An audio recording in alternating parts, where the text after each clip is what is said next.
అబద్ధాలు ఆడకుండా చెప్పండి, నిజం చెప్పండి. రోజు దైవ వాక్యాన్ని చదువుకుంటానన్నా, నేను నాకు అలవాటు ఉందన్నా, రోజు చదువుకుంటాను అన్నోళ్ళు చేతులు ఎత్తండి, దించండి. ఇప్పుడు చేతులు ఎత్తండి. అన్నా నేను సారీ అన్నా, నేను ఈ మధ్య కాస్త చదవట్లేదన్నా, వాక్యానికి దూరం అయ్యానన్నా అన్నోళ్ళు యథార్థంగా చేతులు ఎత్తండి.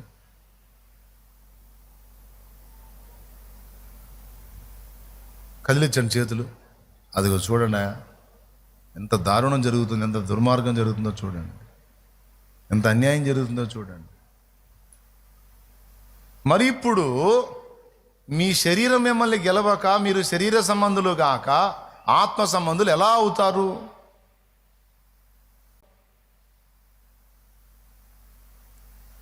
శరీరమే గెలిచిద్ది సోదరా మిమ్మల్ని. ఎందుకంటే నువ్వు ఆదివారం ఎప్పుడో ఒక పూట వాక్యం విని వెళ్ళిపోతున్నావు. ఆ బలం ఎట్ట సరిపోయింది నీ ఆత్మకి? కానీ ఆ స్పర్శే నీకు లేదు. అదే శరీరానికి ఒక్క రోజు నువ్వు తిండాపు, ఒక పూట ముఖం మాడిపోయింది. పక్కన వాళ్ళు గుర్తిస్తారు, ఏంది ఉపవాసం ఉన్నావా? ఉపవాసం ఉండాలి. అర్థమైంది, నీ ముఖం చూస్తేనే అర్థమైంది ఉన్నావా. ఒక్కరోజు ఫుడ్ ఆపేస్తే శరీరం ఇట్టే బయటపడుద్ది. కానీ వారాలు వారాలు, నెలలు, సంవత్సరాలు నువ్వు ఎప్పుడు బాప్తిస్మం పొందే, ఒక్కసారి కూడా బైబిల్ పూర్తి చేయాల. సిగ్గుండాలి కదా మనకి. అంటే అంత విలువిచ్చామన్నమాట దైవ వాక్యానికి, ఆత్మ బలానికి. మళ్ళీ నేను వాక్యం చెప్పగానే మోకాళ్ళేసి, ఆత్మ బలము నాకు ఇయ్యయ్యా, నన్ను బలపరచయ్యా, ఆత్మ బలమీ అయ్యా అని ప్రార్థన చేస్తావు. బుద్ధుందా? ఎటు నుంచి ఇస్తాడు ఆత్మ బలం? ఇది ఎలా ఉందంటే, కూడుమ అనుకొని దేవా నా దేహమునకు శక్తి అన్నట్టుంది. కూడుమ అనుకుంటే శక్తి ఎట్లా వచ్చిందండి? ఫుడ్లోనే కదా శక్తి పెట్టాడు. అలాగే ఆత్మ బలం కావాలి. ఆత్మ బలం కావాలంటే దానికి కొన్ని ఏర్పాట్లు చేశాడు దేవుడు. అందులో వాక్య ధ్యానము ఆత్మకు బలం. నువ్వు వాక్యాన్ని ఎంతగా తింటావో, ఎంతగా భుజిస్తావో, అంతగా ఆత్మ ఎందు బలము కలుగుతుంది నీకు. కానీ ఇందాక ఎంతమంది చేతులు ఎత్తారంటే, ఇంతమంది బైబిల్ చదవట్లా. ఇది చాలా దారుణాతి దారుణం, సిగ్గుపడాల్సిన విషయం. ఎంతమంది చదువుతున్నారంటే చాలా కొద్ది మంది చేతులే లేచినాయి. వీళ్ళు కూడా మరి వాగ్దానం చదువుతున్నారో లేకపోతే ఒక అధ్యాయం చదువుతున్నారో రొక్కబడిగా. కొంతమందికి ఎంత కండిషన్ అంటే, ఖాళీ ఉన్నా కూడా ఒక అధ్యాయం ఎక్కువ చదవరు. నూలు దారం పెట్టి కొలత వేసినట్టే ఒక్క అధ్యాయం. ఎందుకంటే అప్పుడప్పుడు నా బోటుడు అడుగుతాడుగా, చదువుతున్నావా అని బిల్డప్ ఇయటానికి కొలత పెట్టి ఒకటే అధ్యాయం. కొంతమంది 2 అధ్యాయాలు, కొంతమంది ఏమో ఒక 5 అధ్యాయాలు. నాకు అర్థం కాదు. బైబిల్ చదవమని నేను చెబుతున్నాను అంటే, నన్ను బతికడానికి చదవమంటున్నానా లేదా మీరు బతకడానికి చదవమంటున్నానా? ఎవరి మేలు కోసం చదవమంటున్నాను? ఇది అన్నం పెడతా, పెద్దగా చెప్పండి. ఎవరికి? నువ్వు ఆత్మ సంబంధివై ఆత్మానుసారమైన మనస్సు కలిగి జీవం సంతరించుకొని నీవు దీవించబడాలని చదవమంటున్నాను. ఎందుకని నిర్లక్ష్యం చేస్తున్నావు? ఎంత దీవెన కోల్పోతున్నావు? నువ్వు ఎందుకు బలహీనపడుతున్నావో ఇప్పుడన్నా నీకు అర్థమైందా? నీ ఆత్మ బలంగా లేదు. కారణం ఆహారం తీసుకోవట్లా. రెండవది ఆత్మకు బలమిచ్చున్నది. మొదటిది వాక్యం అయితే రెండవది దేవుని సహవాసము. దేవుని సహవాసము, దేవునితో మాట్లాడుకోవటం, దేవుని మాటను మనం వినటం. మూడవది పరిశుద్ధుల సహవాసం కూడా మన ఆత్మకు బలాన్ని ఇస్తుంది. ఎందుకంటే పరిశుద్ధుల సాంగత్యంలో ఇప్పుడు నాతో మీరు కూర్చున్నాం, మీతో నేను కూర్చున్నా, ఇప్పుడు దైవిక విషయాలే వస్తాయి. అది కూడా మన ఆత్మకు బలాన్ని ఇస్తుంది. అర్థమైందా? శరీరమునకు బలమిచ్చేది అన్నమైతే ఆత్మకు బలమిచ్చున్నది వాక్యము. మళ్ళీ ఎన్ని పాటలు తెలుసు మీకు. నేను ఎత్తుకున్నానంటే ఆగరిక మీరు. పాల వంటిది జుంటి తేనె వంటిది నా జిహ్వకు మహామధురమైనది. పాల వంటిది వారానికి ఒకసారి మేము చదవనిది. వారానికి ఒకసారి మేము చదవండి, నెలకు ఒకసారి కూడా మేము చదవండి. కొంతమంది 10 ఏళ్ళు అయితే బాప్తీసం మంది, బ్రదర్ ఎన్నిసార్లు చదివామంటే, అన్నా బైబిలా ఇంకా పూర్తి కాలేదన్నా అంటాడు. ఏందయ్యా మరి నీ లక్ష్యం ఏంటంటే సేవ చేయాలన్నా, దేవుని సేవ బలంగా చేయాలి, నీ పిండా కూడా చేస్తావు బలంగా అనాలనిపించింది నాకు. అంటే బాగుంటుందిలే అనను నేను, వాక్యం కదా నాన్న. నువ్వు బలంగా ఉంటే 10 మందిని బలపరుస్తావు, నువ్వే బలహీనంగా ఉంటే ఎదుటి నేను బలపరుస్తావు. అందుకే అందరికీ చెప్తున్నా, దేవుడు ఏర్పరిచినటువంటి మార్గం ఆహారం, వాక్యం, దేవునితో సహవాసం, దేవునితో నీవు మాట్లాడుట, నీతో దేవుడు మాట్లాడుట, ఇది బలం నీకు, నీ ఆత్మకు బలం. పరిశుద్ధుల సహవాసం బలం. ఇంకా వేరే ఆప్షన్స్ ఏమి లేవండి. పరిశుద్ధాత్మ అభిషేకం బలం, అది కూడా ఈ వాక్యంతోనే నీకు వచ్చింది. పరిశుద్ధాత్మ అభిషేకం నీ మీదికి రావాలి, నీకు ఆ బలం కావాలి అంటే వాక్యం ద్వారా, ప్రార్థన ద్వారానే ఆ ఆత్మబలం కూడా నీకు వస్తుంది. ఇంక వేరే మార్గాలు ఏమైనా ఉంటే నాకు చెప్పండి, నేర్చుకుంటాను నేను కూడా. ఉన్నది 2 దారులు. ఆ ఉన్న 2 దారులు ఉపయోగించుకొని ఆత్మను బలపరుచుకొని నిలబడండి. మీరు కాస్త శరీరాన్ని నియంత్రించండి, దానికోసం కావలసినటువంటి సిద్ధపాటు పౌలు చెప్పినట్టుగా సిద్ధపడండి, ఆ తర్వాత చూడండి. కానీ ఈరోజు చాలామంది ఆత్మీయ జీవితంలో బలహీనపడి పడతా లెగుస్తా మోకాళ్ళు నాకు ఆత్మబలమే అయ్యా అంటే పాప ఆయన మొత్తుకుంటున్నాడు, మనకి వినపడట్లా. అది చదువు. నీ మాటలు నాకు దొరకగా క్రొవ్వు మెదడు దొరికినట్లుగా నేను సంతోషపడ్డాను అని దావీదు అన్నాడు. ఆయన మాటలు భుజించినప్పుడు మనకు బలం కలుగుతుంది. ఓకేనా? ఇదంతా ఎందుకు వచ్చిందంటే ఒక మాట కోసం ఇటు తిరిగి ఇక్కడ క్లారిటీ ఇచ్చి మళ్ళీ ఆ పాయింట్ దగ్గరికి పోవాల్సి వచ్చింది నేను. ఏ పాయింట్ అంటే యేసు నామము. ఆకాశము క్రింద ఇవ్వబడిన మరి ఏ నామమున రక్షణ కలుగదు, ఈ నామమున యేసు నామముననే మనం రక్షణ పొందగలము అని మొదలుపెట్టి మన దేహ స్వభావమును తీసుకొచ్చాను. పుట్టుక నుంచే మన దేహ స్వభావం మంచిది కాదు, దానిలో పాపం ఉంది, అది మనల్ని చెరబట్టి ఈడ్చుకుపోతుంది.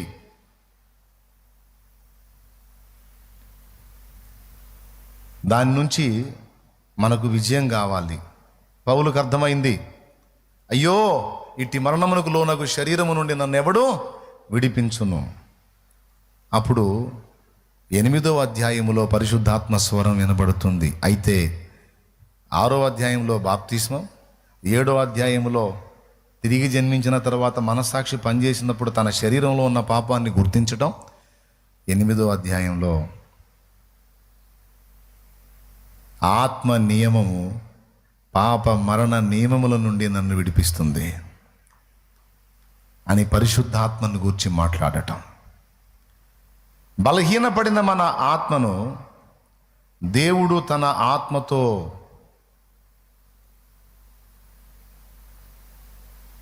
బలపరచడానికి ఇష్టపడ్డాడండి. బాగా వినండి. దేవుడు తన ఆత్మతో మన ఆత్మను బలపరచడానికి ఇష్టపడ్డాడు. ఇప్పుడు అంతకుముందు ఇద్దరే ఉన్నారు ఇంట్లో, గదిలో. ఒకడేం చెడిపోయినోడు, ఒకడేం మంచోడు. చెడిపోయినోడేం బలవంతుడు, మంచోడేం బలహీనుడు. వీడు కొనకొస్తున్నాడు, వీడు గందరగోళం అయిపోతున్నాడు. ఎవరు? చెడిపోయినోడు కొనకొస్తున్నాడు సమస్యల్ని, దరిద్రాలని, మంచోడు ఫీల్ అవుతున్నాడు. కానీ ఏం చేద్దాం, వీడు వాడిని అధిగమించలేడు, ఎందుకంటే వీడు బలహీనుడు, వాడేం బలవంతుడు. అందుకని ఈ బలహీనుడికి దేవుడు తన ఆత్మను జోడించి ఈ బలహీనుడిని బలవంతుని చేయటానికి ఇష్టపడ్డాడు. దేవునికి స్తోత్రం కలుగునుగాక. హల్లెలూయా. ఇది పౌలు పొందిన ప్రత్యక్షత. ఎవరు పొందిన ప్రత్యక్షత? పౌలు పొందిన ప్రత్యక్షత. ఇక ఆత్మ ఆత్మ ఆత్మ అని 8వ అధ్యాయం అంతా ఆత్మ గురించి మాట్లాడతాడు చూడండి. రోమాపత్రిక 8వ అధ్యాయం, దయచేసి దాని మీద మనసు పెట్టండి. 2వ వచనం చూడు. కాబట్టి ఇప్పుడు క్రీస్తు యేసునందున్న వారికి ఏ శిక్షా విధియు లేదు, క్రీస్తు యేసునందు జీవమునిచ్చు ఆ ఆత్మ. ఆత్మ అన్న కాడ చిన్న లెటర్స్ ఉన్నాయా, పెద్ద లెటర్స్ ఉన్నాయా? పెద్ద లెటర్సా చిన్న లెటర్స్ అండి? నా బైబిల్ అయితే పెద్ద లెటర్స్ ఉన్నాయి. ఏ ఆత్మ? చిన్న లెటర్ ఏమో మానవాత్మ, పెద్ద లెటర్ వచ్చింది అంటే పరిశుద్ధాత్మ. క్రీస్తు యేసునందు జీవమునిచ్చు ఆత్మ యొక్క నియమము పాప మరణ నియమముల నుండి నన్ను విడిపించను. ఆత్మ నియమం. ఇక అక్కడ నుంచి మీరు గమనిస్తే 9వ వచనం, దేవుని ఆత్మ మీలో నివసించి ఉన్న ఎడల మీరు ఆత్మ స్వభావం గలవారే గాని శరీర స్వభావం గలవారు కారు.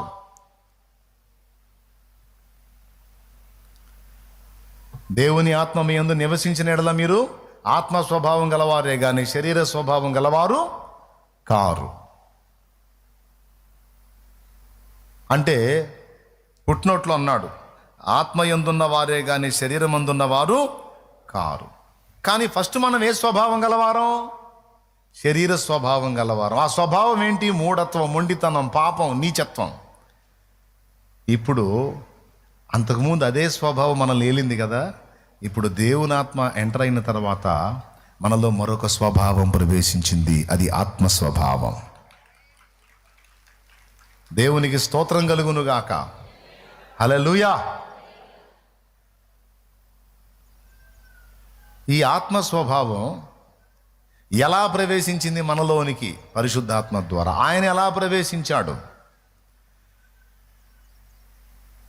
అంటే, ఏ నామమునైతే మనం ఇందాక చెప్పుకున్నామో ఆ నామములో రక్షణ పొందుట ద్వారా ఆయన అనుగ్రహించబడ్డాడు. ఏ నామాన్ని బట్టి అనుగ్రహించబడ్డాడు? ఏ నామంలోనికి మనమందరం బాప్తిస్మం పొంది రక్షించబడ్డామో అదే ఆకాశము క్రింద ఇవ్వబడిన మరి ఏ నామమున రక్షణ కలగదు. ఈ నామమున, యేసు నామముననే మనం రక్షణ పొందగలం అని ఏ నామాన్ని ఎత్తి చెప్పాడో ఆ నామాన్ని మనం ఆశ్రయించి ఆ నామములోనికి మనం బాప్తిస్మం పొందినందున మనందరిలోనికి ఆ నామమును బట్టే పరిశుద్ధాత్మ ప్రవేశించాడు. ఆయన ఎప్పుడైతే ప్రవేశించాడో మన స్వభావం ఒకప్పుడు కేవలం శరీర స్వభావమే, కానీ ఆయన ఎప్పుడైతే ఎంటర్ అయ్యాడో అక్కడి నుంచి మన స్వభావం రెండుగా విభజించబడింది. ఒకటి ఆత్మ స్వభావం, ఒకటి దేహ స్వభావం, శరీర స్వభావం. అంతకుముందు ఒకటే స్వభావం, దుష్ట స్వభావం, పాప స్వభావం, దేహ స్వభావం. ఇప్పుడు దాన్ని దరువేయటానికి పరిశుద్ధాత్మ ఎంటర్ అయి ఆత్మ స్వభావాన్ని మనలోనికి తీసుకొచ్చాడు యేసు నామములో. నామము అనగా పేరు, నామము అనగా స్వభావం అన్నాను. పెద్ద విషయం ఇది. ఒక పట్టాను ఒకదేది కాదు. నేను దీన్ని సవివరంగా చెప్పానంటే నీలో కాస్త శరీరానుసారులకి నిద్ర రావచ్చు, ఆత్మానుసారులకి టైం అవ్వచ్చు. ఎందుకంటే రెండో కోటం ఉందిగా. ఉపలాటం కొద్దీ చెప్పాలని మొదలు పెట్టాను, టైం సరిపోదు. మరి ప్రార్థన చేసేదా? తలకాయ ఊపింది తల్లి. అలాగేనయ్యా చెయ్యయ్యా, పాపం అయ్యా పెందలాడిపోతా. అమ్మా చేస్తున్నా ప్రార్థన, మళ్ళీ తలకాయ ఊపలేదు ఏంది నువ్వు?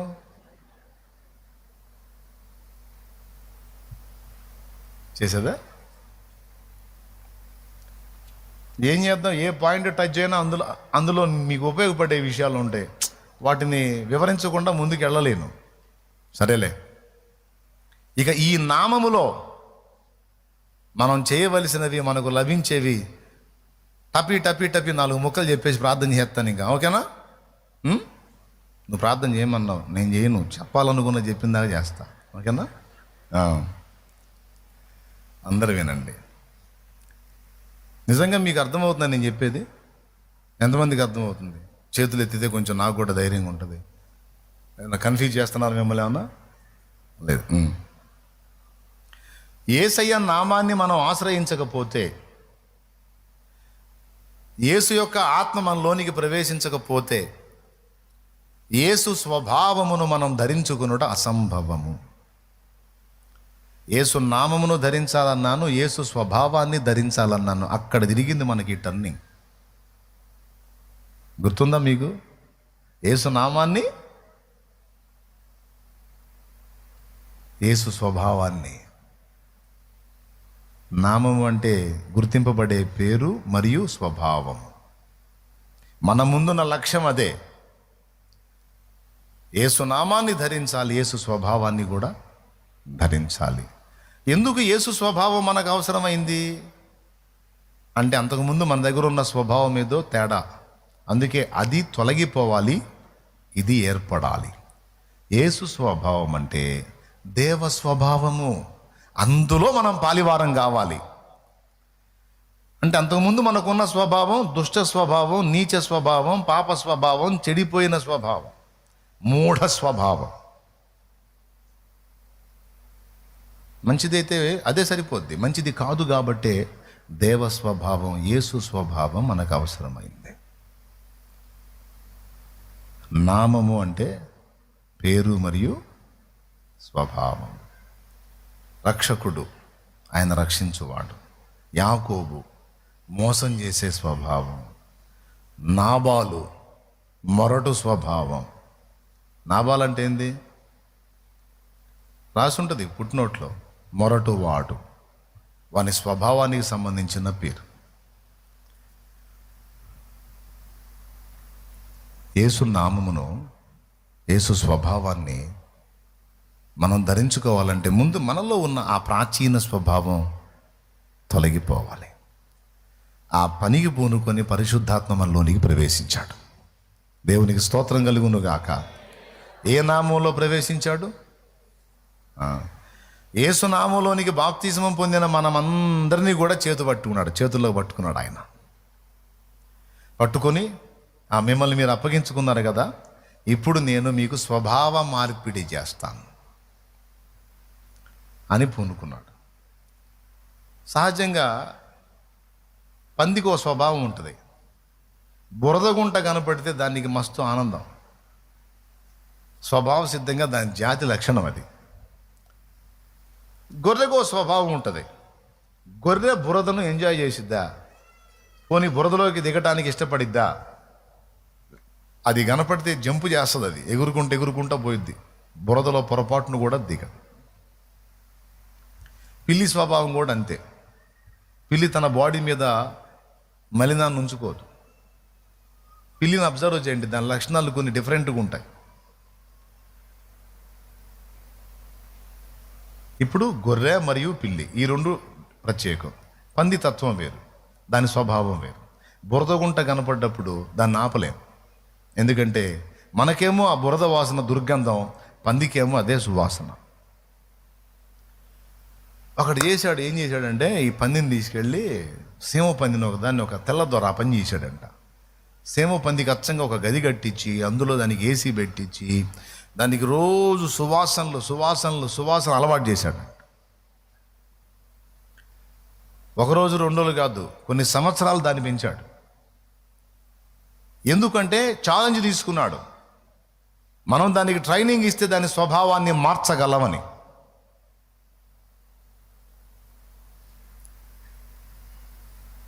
చివరికి ఒకరోజు గొలుసు కట్టి దాని మెడకి రోడ్డు మీద తీసుకెళ్ళాడు. బురదగుంట సమీపానికి తీసుకెళ్ళాడు. అప్పటిదాకా అది గదిలో చాలా ప్రశాంతంగా ఉంది. దానికి ఎప్పుడైతే బురద వాసన తగిలిందో, ఆహా ఏమి సువాసన, పుట్టినది మొదలుకొని ఇంతవరకు నాకు తగలలేదే ఈ వాసన, అమోఘంగా ఉంది అని వీడి కంట్రోల్ తప్పింది. లాక్కొని పోయింది వీడిని కూడా. వాడు ఎంత వెనక్కి లాగినా పోలా, అమాంతం పోయి దూకింది అందులో. అప్పుడు వాడు ఫిక్స్ అయిపోయాడు, నేను దీన్ని ఇంకా 10 ఏళ్ళు పెట్టి మేపిన పంది స్వభావమే, అది మారదు అని ఫిక్స్ అయిపోయాడు. మీకేమన్నా ఆఫర్ ఇస్తాను, ట్రై చేస్తారా?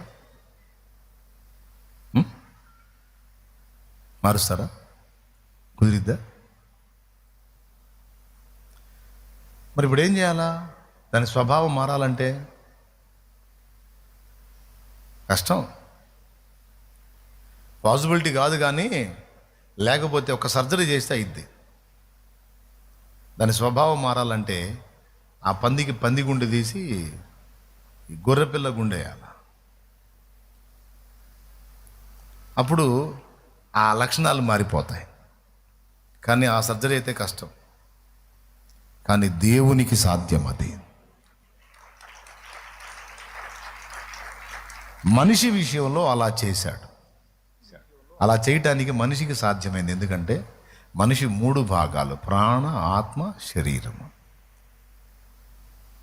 శరీరంలో ఈ స్వభావం ఉంది కనుక దాన్ని సపరేట్ చేసి ఆత్మలో దైవ స్వభావాన్ని నింపడానికి సిద్ధపడ్డాడు. తన ఆత్మను మన ఆత్మలో ప్రవేశపెట్టి, అంతకుముందు మనం కేవలం శరీర స్వభావం గలవారిగా ఉండగా పరిశుద్ధాత్మను మన లోపలికి పంపించుట ద్వారా మనలో ఆత్మ స్వభావాన్ని ఏర్పరిచాడు. అందుకే ఒకప్పుడు మనకిష్టమైన తప్పులన్నీ, ఒకప్పుడు మనకిష్టమైన పాపాలన్నీ ఇప్పుడు అసహ్యమవుతున్నాయి. ఒకప్పుడు ఎగురుకుంటా మనం చేసిన పాపాలు ఇప్పుడు చేయాలంటే మనసు రావట్లా. ఏదో పెద్ద యుద్ధం జరుగుతుంది లోపల. ఏం జరుగుతుందంటే ఆయన తన ఆత్మను మనలో ఉంచాడు. ఫలితంగా పెద్ద పోరాటం, ఆత్మీయ పోరాటం,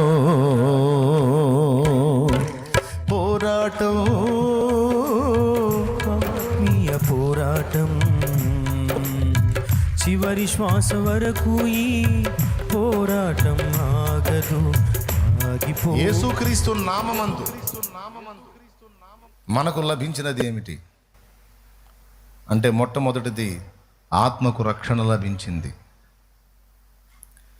యేసుక్రీస్తు నామమందు శుక్రవారం చెప్పా, దయ్యముల మీద విజయము లభించింది. యేసుక్రీస్తు నామమందు రోగమునకు స్వస్థత ఉంది. పేతురు చెప్పాడు, పుట్టినది మొదలుకొని కుంటివాడైన మనుషుని స్వస్థపరిచినప్పుడు వాళ్ళంతా వచ్చి పేతురు యోహానుల్ని గనులుగా చూస్తున్నప్పుడు, సహోదరులారా, ఇశ్రాయేలీయులారా, మా సొంత శక్తి చేతను బలము చేతను వీనికి నడువ శక్తినిచ్చినట్టు మా తట్టు మీరు ఎలా తేరి చూచుచున్నారు? మీరు ఎవరిని సిలువ వేసి చంపితిరో ఆ నజరేయుడగు యేసు నామమందలి విశ్వాసము ద్వారా ఆ నామములోని బలమే వీన్ని, ఈ కుంటివాన్ని నడవటానికి శక్తివంతునిగా చేసి బాగు చేసింది. ఆ నామములో ఉంది స్వస్థత అని సాక్ష్యం ఇచ్చాడు. యేసు నామమందు మనకు రక్షణ ఉంది. ఆకాశము క్రింద ఇవ్వబడిన మరి ఏ నామమున రక్షణ కలగదు. ఈ నామమున, యేసు నామముననే మనం రక్షణ పొందవలెను. యేసునామం, యేసునామంలో దయ్యముల మీద జయం, యేసునామంలో రోగముల మీద జయం. ఓకేనా? యేసునామంలో మన ప్రార్థనలకు జవాబు, యేసునామంలో మనం పొందిన బాప్తిస్మం, యేసునామంలో బాప్తిస్మం పొందినప్పుడే పరిశుద్ధాత్మ ప్రవేశం మన లోపలికి జరిగింది. ఓకేనా? ఇప్పుడు ఈ నామమును బట్టి మనకి ఎన్ని జరిగినాయి? గుర్తున్న కాడికి చెప్పండి. యేసు నామాన్ని బట్టి మనకి ఏమేం దొరికినాయి, ఏమేం జరిగినాయి?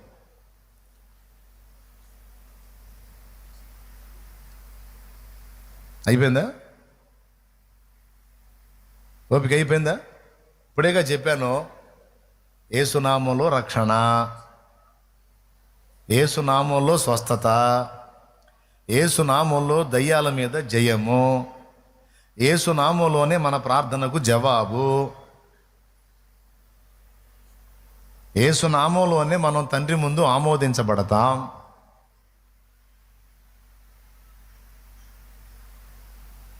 ఇట్లా యేసునామాన్ని బట్టి మనకు చాలా దొరికినాయి. అయితే ఇప్పుడు ఈ నామమును బట్టి మనం చేయవలసినవి కొన్ని ఉన్నాయి. ఇంత బహుళ ప్రయోజనము కలిగిన ఈ నామమును లోకమునకు ప్రచురపరచవలసిన బాధ్యత మనకుంది. జాగ్రత్తగా వినండి. ఈ నామమును లోకానికి ప్రచురపరచవలసిన బాధ్యత మనకుంది.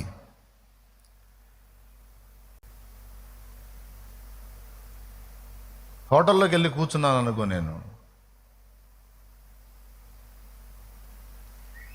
తింటాను, నా దగ్గర ఉన్నదేదో ఆ వ్యక్తి చేతిలో పెట్టి యేసయ్య నిన్ను దీవించుగాక అని వస్తా. ఎవరు? యేసయ్య నిన్ను దీవించుగాక. భిక్షగాడు వచ్చాడు అనుకో, యేసయ్య ఈ బిడ్డను దీవించని అది వానికి వినబడేటట్టు పలికి అది వాని చేతిలో పెడతా, నా జేబులో ఉన్న. ఎక్కడ అవకాశం వచ్చినా సువార్త చెప్పే ఛాన్స్ లేదు, టైం లేదు, కనీసం యేసు అను నామం వాడి చెవిన పడేటట్టు చేస్తా. నా అలవాటు అది. నీకేమన్నా అర్థమైందా? ఎందుకు చెప్పు? ఆ నామానికి ఉన్న శక్తి ఏంటంటే, ఆ నామం ఒక నీ చెవిన పడింది అనుకో, దాని పని అది చేసిద్ది. హల్లెలూయా. ఆ నామానికి ఉన్న బలం అది. అందుకని నాకెక్కడ ఏ విధమైన అవకాశం వచ్చినా దాన్ని పోనీయకుండా యేసు నామాన్ని వినియోగిస్తా. వినేవారికి రక్షణ కలుగునట్లు, మేలు కలుగునట్లు. ఎందుకంటే అది నా బాధ్యత. క్రీస్తు నామమును లోకమునకు ప్రచురపరచవలసిన బాధ్యత నా మీద మోపబడి ఉంది. అందుకే పాట ద్వారా, మాట ద్వారా, పుస్తకం ద్వారా, మన జేబులో నుంచి ఇచ్చే చిన్న కానుక ద్వారా కూడా యేసునామాన్ని సరఫరా చేస్తే ఎంతమందికి యేసునామం సరఫరా అయిందో వాళ్ళల్లో ఆ నామం వెంటనే కాకపోయినా తన పని మొదలుపెట్టింది. ఒకనాటికి ఆ వ్యక్తి ఆ నామం కిందికి వచ్చేటట్టు చేస్తుంది. చాలా నామాలు ఉన్నాయి. ఈ నామం శక్తి గల నామం, ఆ నామం శక్తి గల నామం, ఈ నామం బలం కలిగిన నామం, ఆ నామం బలం కలిగిన నామం అని చాలామంది పాపం భజన చేసుకుంటారు. ఆ భజన నేను కూడా చేశా గతంలో. ఆ నామం బలమైంది, ఈ నామం బలమైంది అని. చివరికి ఏ నామం కాదు, యేసునామమే అని తేలింది.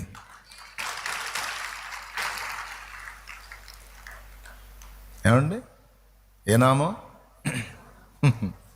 తిరిగి చూడగా యేసునామమే మిగిలెనుగా, తిరిగి చూడగా యేసునామమే మిగిలెనుగా, సాగిపోతున్న నా యేసుతోనే పరదేశీ, నా పేరే పరదేశీ, నా ఊరే యెరూషలేము. దేవునికి మహిమ, దేవునికి మహిమ, దేవునికి మహిమ.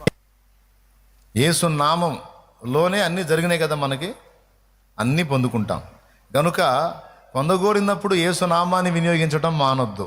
రక్షణ కావాలంటే యేసునామం, దయ్యం మీద జయం కావాలంటే యేసునామం, స్వస్థత కావాలంటే యేసునామాన్ని వాడాల్సిందే. నువ్వు మీరందరూ గుంపులు నా దగ్గరికి వస్తారా? నేను చేతుల నుంచి అయితే మీకు స్వస్థత ఎటు నుంచి వచ్చింది? నేనేం పెద్ద మొనగాడినా, తోపునా? చెప్పండి, నేనేం దేవుణ్ణా? మరి క్యూలో వస్తారు కదా ప్రార్థన చేయించుకోవడానికి, పెద్ద నేనేదో తోపులాగా. నేను అట్లా చేయి పెట్టగానే స్వస్థత వచ్చిద్దా నీకు? తెలుసుకోను. అది నా గొప్పతనం కాదు. ఆయన పాత్రగా నీ మీద చేతులుంచి నేను ఎవని యందు విశ్వాసం ఉంచానో ఆయన నామమందలి శక్తే నిన్ను స్వస్థపరిచింది. ఆ నామం నాది కాదు, అది నా నామంలో నీ మీద చేతులు పెడితే బూడిదవుతావు. యేసు నామంలో చేయి ఉంచితే స్వస్థత పొందుతావు, సమాధానం పొందుతావు. ఎవరు నా ముందుకు వచ్చినా నేను ఉపయోగించేది యేసు నామాన్ని. అంటే ఏం తెలుసా? యేసయ్యా, నేనేదో అనుకుని నా దగ్గరికి వచ్చి ఉండొచ్చు, నాదేమీ లేదు. యేసు నామంలో, నీ నామంలో ఈ బిడ్డకి స్వస్థత, నీ నామంలో విడుదలేవు, నీ నామంలో మనశ్శాంతి నీవు, నీ నామంలో జయ జీవితం నీవు, నీ నామంలో ఈ ఆత్మను రక్షించు అని నేను నీ మీద ప్రయోగించేది యేసు నామాన్ని. అదే నామాన్ని తిరిగి జన్మించిన నువ్వు విశ్వాసముతో ఇతరుల మీద ప్రయోగించు. ఆ నామంలోని శక్తి వారిని కూడా స్వస్థపరుస్తుంది. ఆ నామాన్ని ఒక ఆయుధములాగా ధరించుకోవాలి. ఓకేనా? అమ్మయ్యా, ఆ నామాన్ని పరిచయం చేయాలి. మన బాధ్యత. ఎన్ని ప్రయోజనాలు ఉన్నాయి యేసునామంలో. యేసయ్య నామమే బలమైన దుర్గము, నా తోడై నిలిచి. మీకు కూడా రాదా? సరేలేండి. అయ్యా నిజంగా సీరియస్గా తీసుకుంటున్నారా? కూటంలో ఏదో వాక్యం వినాలి కాబట్టి ఫోజు పెట్టారా? మీకు దండం పెడతా, ఖచ్చితంగా సీరియస్గా తీసుకోండి. ప్రార్థన చేసేటప్పుడు ఆ నామం యొక్క బలాన్ని గుర్తెరిగి మాట్లాడండి. శుక్రవారం చూపించిన వచనం మళ్ళీ ఒక్కసారి చూపిస్తా. అపోస్తల కార్యములు 3 తీయండి. ఆ నామంలో బలం ఉందని నేను చెప్పాల, పేతురు అన్న చెప్పాడు చూడు. దయచేసి దాన్ని ఒక్కరు అండర్లైన్ చేయి. చెప్పేదానికి చాలా ఉన్నాయి, అన్నీ కలిపి చెప్పానంటే మొత్తం పోతాయి, అందుకని నా భయం. 16వ వచనం నాన్న. ఆయన నామమందలి విశ్వాస మూలముగా ఆయన నామమే మీరు చూచి ఎరిగి ఉన్న వీనిని బలపరచెను. ఆయన వలన కలిగిన విశ్వాసమే మీ అందరి ఎదుట వీనికి ఈ పూర్ణ స్వస్థత కలుగజేశాను. ఏమన్నాడు? ఆయన నామమే, 16వ వచనం, ఆయన నామమే మీరు చూచి ఎరిగి ఉన్న వీనిని బలపరచెను. నామము బలపరచెను. ఇప్పుడు చెప్పాయి, ఆ మోకాళ్ళు నువ్వు ప్రార్థన చేసేటప్పుడు యేసునామంలో అడుగుతున్నావు తండ్రి అని అలవాటు అయిపోయింది నీకు. అక్కడ నొక్కట్లా, నువ్వు ఆ నామాన్ని గురించి ఆలోచించట్లా, పలుకుతున్నావు కానీ ఆ నామానికి ఉన్న బలం ఏందో నీకు తెలియదు. ఆచారంగా అలవాటుగా ఎన్నో విషయాలు అడిగి యేసునామలు అడుగుతున్నాను తండ్రి, యేసునామలు అడుగుతున్నాను తండ్రి, యేసునామలు అడుగుతున్నాను తండ్రి. నేను అంటాను, నువ్వు ఏ నామాన్ని వాడుతున్నావో తెలుసా? ఆ నామాన్ని వినియోగిస్తే దాని పవర్ వేరు, దాని శక్తి దయ్యానికి తెలుసు. ఇక్కడ 2 గుర్తుపట్టాలి. నామమందలి విశ్వాసము, నామములోని బలము. ప్లీజ్ రాసుకోండి, ఈ 2 అవసరం. యేసు నామమందలి విశ్వాసము వీనికి స్వస్థత కలిగించింది, పూర్ణ స్వస్థత కలిగించింది అన్నాడు చూడు. నా బైబిల్ ఈ 2 అండర్లైన్ చేశా. ఆయన వలన కలిగిన విశ్వాసమే మీ అందరి ఎదుట వీనికి పూర్ణ స్వస్థత కలుగజేశాను. ఇక్కడ నామాన్ని ప్రయోగించుటయే కాదు, నామమునందు విశ్వాసం ఉంచాలి. ఇప్పుడు ఏం జరుగుతుంది తెలుసా? ప్రార్థన చేస్తారు, ఆ నామాన్నే ఉపయోగిస్తారు, కానీ నమ్మరు. నేను వాడిన నామం శక్తివంతమైన నామం, యేసయ్య నామం. నన్ను బట్టి కాకపోయినా తండ్రి ఆయన ప్రియకుమారుని నామములో నేను అడిగినందుకు ఆ నామాన్ని బట్టి అయినా సరే నా ప్రార్థన వింటాడు అనే నిశ్చయిత నీకుండాలి.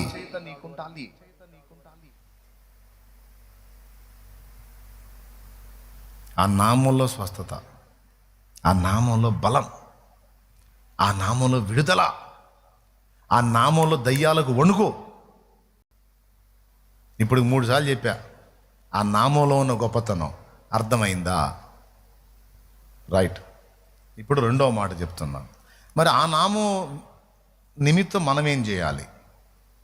మొట్టమొదటిది, ఆ నామమును లోకమునకు ప్రచురపరచాలి. 2వది, ఆ నామము నిమిత్తము అవసరమైతే దూషణ, ద్వేషము, అవమానము పొంద సిద్ధపడాలి. అది అందరికీ దక్కదు, దక్కితే ధన్యుడు ధన్యురాలివే. చూడు అపోస్తల కార్యములు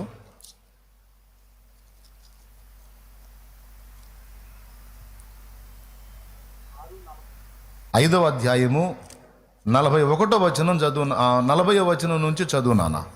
వారు అతని మాటకు సమ్మతించి అపోస్తులను పిలిపించి కొట్టించి యేసు నామమును బట్టి బోధింపకూడదని ఆజ్ఞాపించి వారిని విడుదల చేసిరి. ఆ నామము కొరకు అవమానము పొందుటకు పాత్రులని ఎంచబడినందున వారు సంతోషించుచు మహాసభ ఎదుట నుండి వెళ్ళిపోయి. ఆ నామం ప్రకటించడానికి నువ్వు పూనుకున్నప్పుడు నీకు ఎదురవుతాయి. ఇంట్లో ఎదురు కావచ్చు, సమాజంలో ఎదురు కావచ్చు, బంధువుల్లో ఎదురు కావచ్చు, బయట వాళ్ళలో కూడా ఎదురు కావచ్చు. ఎందుకంటే నువ్వు చేతబట్టిన నామం యేసునామం కదా, అది ప్రచురిస్తున్నావు కదా. మరి సైతాను ఊరుకుంటాడా? యేసునామం వాడికి ఒక బాంబాయే. ఎక్కడ వాడుతున్నావు అక్కడ డేంజరేనయ్యా వాడికి. ఎందుకంటే ఆ నామమున తండ్రి అంగీకరిస్తాడు, ఆమోదిస్తాడు. అందుకని యేసునామాన్ని పట్టుకొని తిరుగుతున్న నిన్ను శత్రువు టార్గెట్ చేస్తాడు. కొంతమంది మనుషుల్ని నీ మీద ఉసిగొలుపుతాడు, కొన్ని పరిస్థితులు నిన్ను చుట్టుముట్టేటట్టు చేస్తాడు. అప్పుడు నీవేమి చేయవలెను? ఆ నామమును బట్టి కొంతమంది వచ్చి ఏడుస్తారు నా దగ్గర, నేను యేసు ప్రభువుని నమ్ముకున్నానని, ఆయన గురించి చెబుతున్నానని అందరూ నన్ను వెలివేశారు అన్నయ్య, అందరూ తలా ఒక మాట నన్ను తిడుతున్నారు అన్నయ్య అని ఏడుస్తారు. నేను అంటాను, ఏడుతావు తిక్కలదానా, దేవుని వాక్యం ఏం చెప్పింది? ఏడవమని చెప్పలా, సంతోషించి ఆనందించి గంతులు వేయండి, మీ ఫలము పరలోకమందు అధికమగునని ఉంది. అంతేకాదు ఆ నామమును బట్టి ఒక దెబ్బ నువ్వు తిన్నా, ఒక మాట నువ్వు పడినా, ఒక నష్టాన్ని నువ్వు పొందినా, అంతకు మించిన అదృష్టం ఇంకొకటి లేదు. అందుకు నువ్వు పాత్రురాలిగా దేవుడు ఎంచి నీకు అది ఇచ్చాడు. అందుకు నువ్వు పాత్రుడుగా దేవుడు నిన్ను ఎంచి ఆయన నామం నిమిత్తం ఒక దూషణ పొందేటట్టు, ఆయన నామం నిమిత్తం ఒక తిట్టు తినేటట్టు, ఆయన నామం నిమిత్తం ఒక దెబ్బ తినేటట్టు, ఆయన నామము నిమిత్తం కొన్ని అవమానాలు పొందేటట్టు నీకు దేవుడిచ్చిన ఛాన్స్. పండగ చేసుకో, ఎందుకంటే అది అందరికీ దక్కదు, నీకు దక్కింది. దాని వలన కలుగు ఫలము నీకు భవిష్యత్తులో గొప్పగా ఉంటుంది. ఎందుకంటే అది సృష్టికర్త బయలుపరిచిన నామం, కొనియాడదగిన నామం. ఆ నామం నిమిత్తం ఎన్ని బాధలైనా పడవచ్చు. దేవునికి మహిమ. ఆ నామమును ప్రచురించుట మన బాధ్యత. ఆ నామము నిమిత్తము దూషణ, ద్వేషము, అవమానము, అవసరమైతే ఆ నామం కోసం మరణమే ఎదురొచ్చినా అది మన భాగ్యం. దానికి మనం సిద్ధమై ఉండాలి. క్రీస్తు నామం ఎరగని చోట్ల నేను ప్రకటించుచున్నాను అన్నాడు పౌలు. యేసు నామం ఎరగని చోట్ల ప్రజలకు దాన్ని అందించటం మన బాధ్యత. ఎందుకంటే ఆ నామం చేరిందంటే వాళ్ళ దగ్గరికి దాని పని అది చేసిద్ది. మన పని అంతే. ఏ విధము చేతనైనా యేసు నామమును,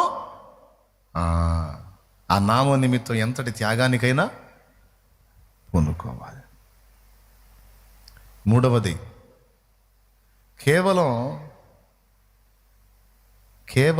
ఈ ఒక్క మాట చెప్పకపోతే ఈ మొత్తం మెసేజ్కి అన్యాయం జరిగింది. ఈ ఒక్క మాట చెప్పి ఫైనల్ చేస్తా. నేనేమన్నానంటే స్టార్టింగ్లో యేసు నామము మనం ధరించుకోవాలి, యేసు స్వభావాన్ని కూడా ధరించుకోవాలన్నాను. ఇప్పుడు యేసు స్వభావం ధరించుకుంటేనే మనకు పరలోకం అనలా. యేసు నామాన్ని బట్టి మనకు పరలోకం ఉంది, కానీ యేసు స్వభావం మనకు ఎందుకు అవసరం? ఎందుకంటే మత్తయి సువార్త 7వ అధ్యాయంలో ఓ బ్యాచ్ ఉన్నారు. వీళ్ళు యేసునామాన్నే వాడారు, కానీ యేసు చేత విసర్జించబడ్డారు. ఇప్పుడు అయిపోయిందండి కంక్లూజన్గా. మత్తయి సువార్త 7వ అధ్యాయం 22వ వచనం. ఏముంది నాన్న? ఆ దినమందు అనేకులు నన్ను చూచి, ప్రభువా ప్రభువా, మేము నీ నామమున ప్రవచింపలేదా? అద్దుగో నీ నామమున దయ్యములను వెళ్ళగొట్టలేదా? నీ నామమున అనేకమైన అద్భుతములు చేయలేదా అని చెప్పుదురు. అప్పుడు నేను మిమ్మును ఎన్నడూను ఎరుగను, అక్రమము చేయువార్లారా, నా యొద్ద నుండి పొండని వారితో చెప్పుదును. ఇదేం దేశయ్యా? నీ నామమే కదా మేము వాడాం, నీ నామంలో దయ్యాలు వెళ్ళగొట్టాం, ప్రవచనాలు చెప్పాం, అద్భుతాలు చేశాం, నీ నామంలోనే అన్ని చేసింది అంటే ఎవరు మీరు? అదేందయ్యా, నీ నామంలో ప్రవచించినోడిని? నాకు తెలియదు. అదేంది ప్రభా, పొద్దున్న లేచిన దగ్గర నుంచి నీ నామమే కదా, నీ నామమే. ఆపు కాదు ప్రభా, పాట పాడుతున్నా. ఏంది నా పాడేది? నువ్వు ఆపు. అంతా నీ నామే కదయ్యా. నామాన్ని పెదవులతో ఎత్తావు, నామాన్ని వాడావు, కార్యాలు పొందావు, చేశావు. కానీ నేను ఇచ్చిన రెండవ మాట ఏంటంటే ఆ నామమును ధరించాలంటే స్వభావాన్ని ధరించుకోవాలని చెప్పా కదా. నా స్వభావాన్ని స్వతంత్రించుకోవటానికి నువ్వు ఎన్నడూ కోరుకోలేదు. జస్ట్ నామాన్ని యూజ్ చేయటానికే ఇష్టపడ్డావు తప్ప నామాన్ని స్వతంత్రించుకోవాలి అని నేను చెప్పా, ధరించుకోవాలి, ఆ స్వభావాన్ని ధరించుకోవాలని నేను చెప్పా. నిర్లక్ష్యం చేశా. కేవలం నామాన్ని మాత్రమే వాడటానికి అలవాటు పడితే నేను ఎలా ఉన్నా పర్వాలేదు, నామాన్ని వాడుతున్నాను కనుక కార్యాలు జరుగుతాయి అని మీరు తేడా పడే ఛాన్స్ ఉంది. శుక్రవారం చెప్పిన టాపిక్లో ఇక ఎట్లా అలవాటు అవుతారంటే, నామంలో పవర్ ఉంది, ఉచ్చరిస్తే కార్యం జరిగిద్ది. నామంలో పవర్ ఉంది, ఆ నామంలో అడిగితే కార్యం జరిగిద్ది. నామంలో పవర్ ఉంది, ఆ నామంలో ఆజ్ఞాపిస్తే దయ్యం పోయిద్ది అని కేవలం ఆయన నామాన్ని ఒక మంత్రంలాగా కేవలం ఉచ్చాటనకి ఉచ్చరణకు మాత్రమే అలవాటు చేసుకుని కొంప మునిగే ప్రమాదం ఉంది.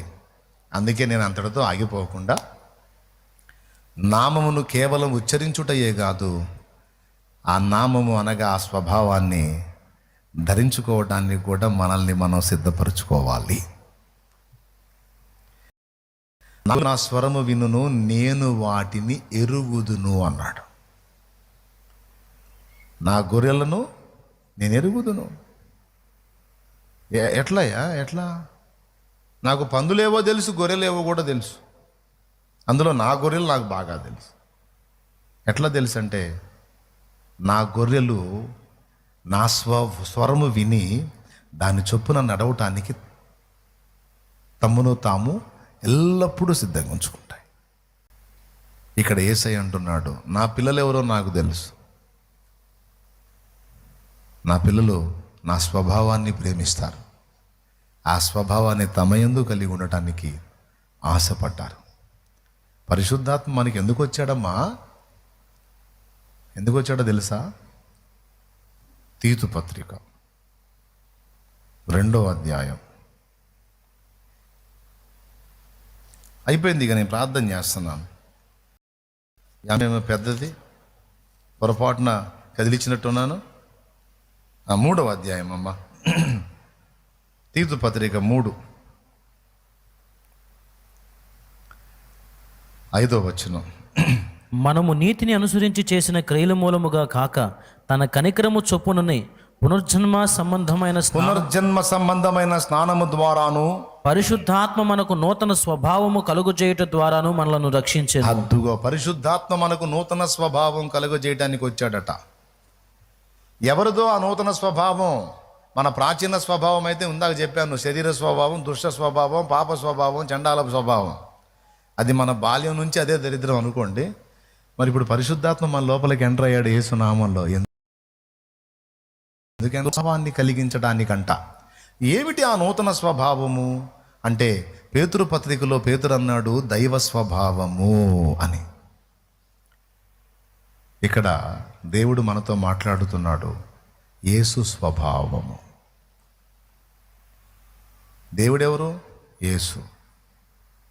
ఆయన స్వభావాన్ని మనలో ఏర్పరచడానికి పరిశుద్ధాత్మ ఎంటర్ అయ్యాడు. ఎంటర్ అయ్యి ఇప్పుడు మనలో ఆ స్వభావాన్ని రూపొందించడానికి ఇష్టపడుతున్నాడు. అందుకే ఒకప్పుడు పాపాన్ని ప్రేమించిన మన మనస్సు ఇప్పుడు పాపాన్ని ద్వేషించి పరిశుద్ధతను ప్రేమించేటట్టుగా మన తత్వం మారిపోయింది.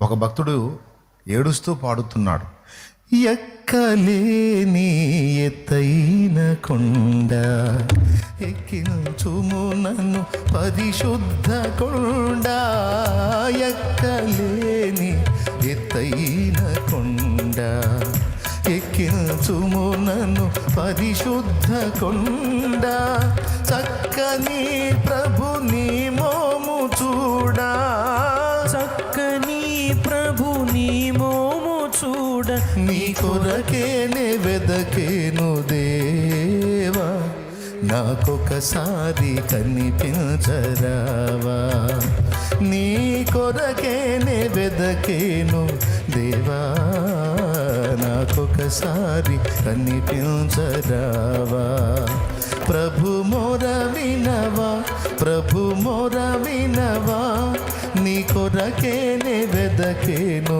దేవా, నాకొకసారి వినిపించరావా. దేవునికి మహిమ. ఏమయ్యా, ఎక్కలేనంత ఎత్తైన కొండను నీకు తెలిసినప్పుడు ఎక్కడానికి ఎందుకు ట్రై చేస్తున్నావు? పరిశుద్ధ కొండ ఎందుకయ్యా నీకు ఎక్కటం అంటే, ఎక్కాలి సార్, నేను పరిశుద్ధ కొండ ఎక్కాలి. అసలు ఆలోచన నీకు ఎట్లా వచ్చింది? పరిశుద్ధాత్మ నూతన స్వభావం కలిగజేసేసరికి ఒకప్పుడు పాపం చేయాలి, ఇంకా శరీర కోరికలు తీర్చుకోవాలి, శరీర వాంఛలు తీర్చుకోవాలి, ఇంకా ఏ టైపులో తీర్చుకోవాలి, ఏ విధంగా తీర్చుకోవాలి అని వెతికే మన మనస్సు ఎప్పుడైతే పరిశుద్ధాత్మ మన లోపలికి ప్రవేశించి ఆయన నామము అనగా ఆయన స్వభావాన్ని మన లోపలికి ఎంటర్ చేయటం మొదలుపెట్టాడో, మనలో పాపం మీద వెగటు పుట్టి పరిశుద్ధత కొరకు వాంఛ ప్రారంభమైంది. వెగటు గలిగే ఈ లోకమేగా, ఆశ గలిగే నీతో నుండగా. వెగటు గలిగే ఈ లోకమేగా, ఆశ గలిగే నీతో నుండగా. ఒక్క నిమిషం. మీలో ఎంతమందికి ఆశ ఉందండి ఆయనతో ఉండాలని? ఏదో పని చేసుకొని బతకాల్సి వచ్చింది కాబట్టి పోవటమే, కానీ దేవుడు అవకాశం ఇస్తే సర్వకాల సర్వావస్థల యందు ఆయన దగ్గరే ఉండాలని ఆశ ఎంతమందికి ఉందో చేతులు ఎత్తండి, నిజం చెప్పండి. అవునా? ఇంతమందికి ఉందా? మా బాబోయ్, మంచిది. ఇదే మాట లోకంలో శరీర సంబంధాలు అడగండి, మీరు అడగండి. ఒక పూట రారా, కాసేపు గడుపుతూ కన్నారా, అరే నీ దండం పెడతారా? నువ్వు ఎక్కడికన్నా బిల్లు, బార్ షాపుకి బిల్లు వస్తా, సినిమాకి బిల్లు వస్తా, చర్చి కానీ పిల్లవాగని దండం పెడ, నా వల్ల కాదురా, అర్థం చేసుకో. లేదా టూర్కి వెళ్దాంపా, అంతే, చర్చికి మాత్రం రాను. ఎందుకు రావురా? రారా, వద్దురా బాబా, ఆ బోధలు నేను వినలేను. ఏంది, నాకు అది పడదు, నా లెక్కలన్నీ వేరు, నా లైఫ్ వేరు. అక్కడికి వచ్చినాక నేను అసలు అమ్మో నా వల్ల కాదురా బాబు, వద్దురా అనకపోతే అప్పుడు అడుగువాడు. అది పరిస్థితి. వద్దులే తీరా బాబు, చూడలేసేస్తున్నాం. దేవునికి మహిమ. ఫోటో వేసాడు, మీకు కనపడిందా? ఇక్కడ నాకు వేస్తుంటాడు అప్పుడప్పుడు వాడు. లోకస్తులకి ఈరోజు నీకున్న స్పర్శ లేదు తమ్ముడు. ముగిస్తున్నా, గుర్తుపెట్టుకున్నానా? ఈరోజు నీ నీ నీ ఆత్మలో జరిగిన కార్యం వాళ్ళలో జరగలేదు గనక వాడు లోకమును ప్రేమిస్తున్నాడు. కానీ పరిశుద్ధాత్మ నీలోనికి ప్రవేశించి యేసు నామాన్ని అనగా స్వభావాన్ని నీలో రూపుదిద్దటం మొదలుపెట్టిన తర్వాత నీకు దాని మీద వాంఛపోయింది.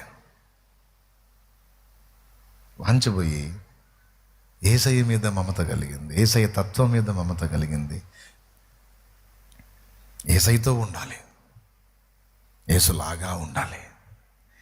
యేసులాగే ఉండాలని, యేసుతోనే నడవాలని, నిలవాలని, గెలవాలని, నిలవాలని, గెలవాలని, యేసునందే ఆనందించాలని, యేసునందే ఆనందించాలని, ఇదే నా కోరిక.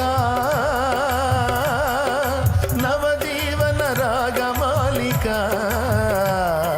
ఇదే నా కోరిక.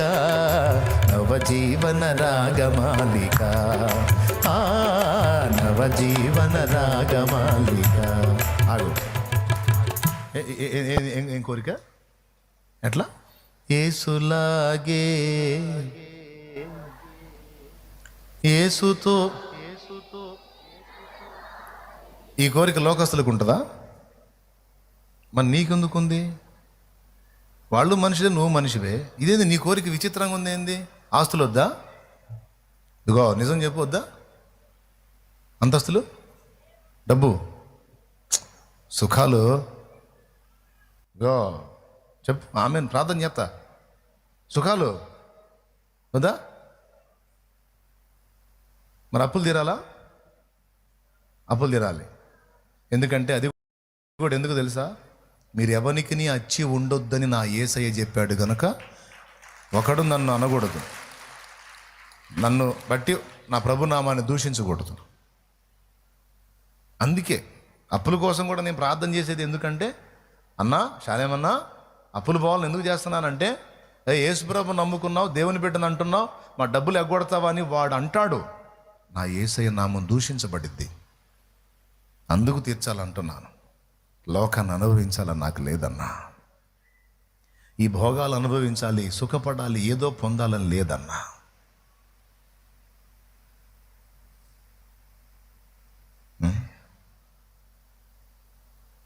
నాకు ఏసై చాలన్నా. ఏసైతో ఉండాలి, ఏసైని ప్రకటించాలి, ఏసైలాగా ప్రేమించాలి, ఏసైలాగా క్షమించాలి, ఏసైలాగా త్యాగం చేయాలి, ఏసైలాగా తండ్రి చిత్తం నెరవేర్చాలి. నాకు అదే కావాలి అని మీలో ఎంతమంది హృదయాలు అలా కోరుకుంటున్నాయి? చేతులు ఎత్తండి. నా కోరిక కూడా అదే. ఇది కేవలం యేసు నామాన్ని నోటితో ఎత్తటమే కాదా, యేసు తత్వాన్ని, యేసు స్వభావాన్ని ధరించుకోవాలని హృదయ వాంఛ ఎలా కలిగిందో తెలుసా నీకు? పరిశుద్ధాత్మ ద్వారా. యేసుని చూడాలని, యేసులానే ఉండాలని నా ఆశయా. యేసుని చూడాలని, యేసులానే ఉండాలని నా ఆశయా. నన్ను యేసు వల్లే మార్చుటకు పంపబడిన వాడ ఇప్పుడే దిగి రమ్మయ్యా. నన్ను యేసు వల్లే మార్చుటకు పంపబడిన వాడ ఇప్పుడే దిగి రమ్మయ్యా. నాలో నీవు, నీలో నేను, నాలో నీవు, నీలో నేను కలసి ఉండాలయ్యా. మనం కలిసి ఉండాలయ్యా, కలసి ఉండాలయ్యా, మనం కలిసి ఉండాలయ్యా. Praise the Lord. ఇప్పుడు ఒకటి నా క్లారిటీ వచ్చేసింది. లోకస్తుల హృదయానికి మీ హృదయానికి తేడా ఉంది. వాళ్ళు కోరని మీరు కోరుతున్నారు, మీరు కోరింది వాళ్ళు అసహించుకుంటున్నారు. మీరెవరిని కోరుతున్నారంటే యేసుని, ఆయన సాంగత్యాన్ని, సాహచర్యాన్ని, స్వభావాన్ని మీరు వాంఛిస్తున్నారు, అపేక్షిస్తున్నారు. లోకం నాకొద్దు యేసు అంటుంది. మరి లోకానికి ఏం కావాలి? క్షణికమైన చూడు,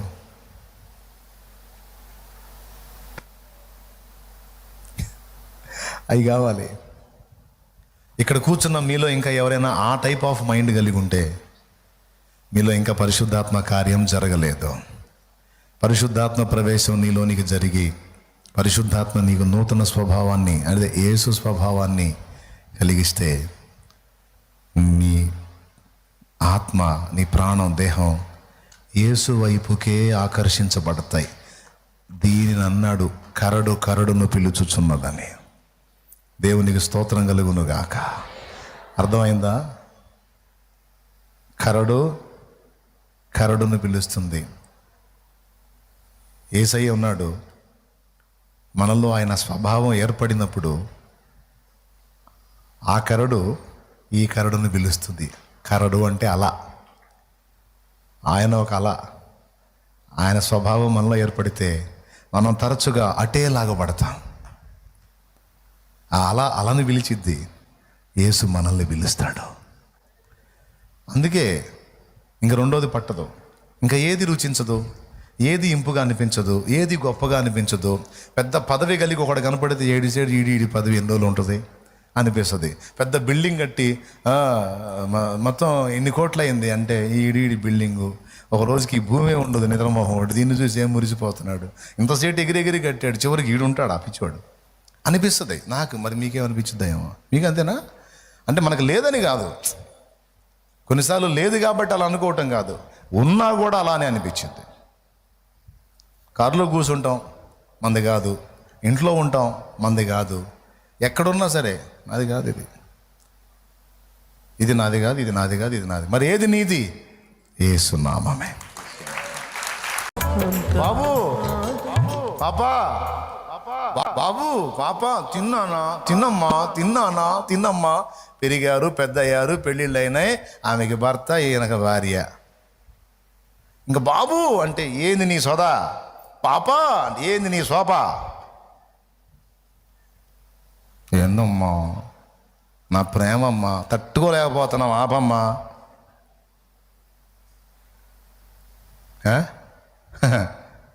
చిన్నబోయే కదా తల్లి ప్రేమ. అరే రే అదే స్థిరం అనుకుని ఏం మురిసిపోయావు, ఏం పొంగిపోయావు. ఏసయ్యకు ఏదైద్దో అదే మనూరు, ఏసయ్యకి ఏది ఇష్టమైద్దో అదే మనకి ఇష్టమైంది. ఏసయ్య ఎక్కడుంటే అక్కడే మన నివాసం. ఏసయ్యే మన ఆస్తి, ఏసయ్యే మన అంతస్తు, ఏసయ్యే మన ఐశ్వర్యం, ఏసయ్యే మన సమస్తం అనిపిస్తుంది. పరిశుద్ధాత్మ ప్రవేశం లోపలికి జరిగి నూతన స్వభావాన్ని కలిగిస్తే ఇక మీరు ఆత్మ స్వభావం గలవారే కానీ శరీర స్వభావం గలవారు కారు. శరీర స్వభావం గలవారికి ఏవేవి ఇష్టం అవుతాయో అవన్నీ మనకు కష్టంగా అనిపిస్తాయి. శరీర స్వభావం గలవారికి పాపం ఇంట్రెస్ట్, అక్రమ మార్గాలు ఇంట్రెస్ట్. కానీ ఆత్మ స్వభావం గలవారికి దాని మీద అసహ్యం, పరిశుద్ధత కొరకు తపన. అందుకు అడిగాడు, ఎక్కించు నన్ను పరిశుద్ధ కొండ.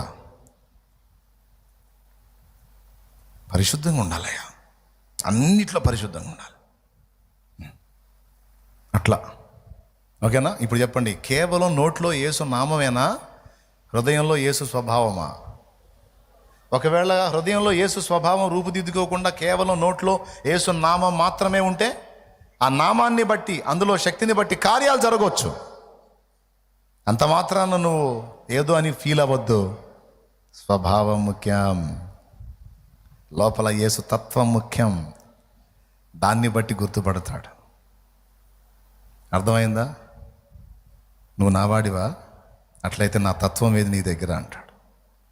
తత్వం ఏంటండి? తత్వం నామం అండి. నామం, నీ నామం బాగా వాడాను. వాడావు, ఆ నామాన్ని పెదవుల మీద ఎత్తావు, కానీ ఆ తత్వం ఏది, ఆ స్వభావం ఏది, అవి పట్టించుకోలేదు సార్. మరి అదే కదరా ఇంపార్టెంట్.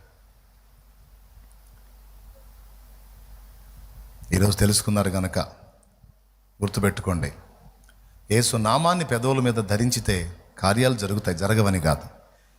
దాంతోపాటు యేసు వ్యక్తిత్వాన్ని, స్వభావాన్ని, తత్వాన్ని కూడా లోపల నింపుకోవాలి.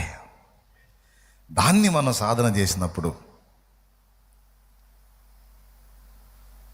ఇహలోకమందు పరలోకమందు కూడా ధన్యులం కాగలం, సమాజానికి వెలుగు కాగలం, సమాజానికి జ్యోతిగా ప్రకాశించగలం.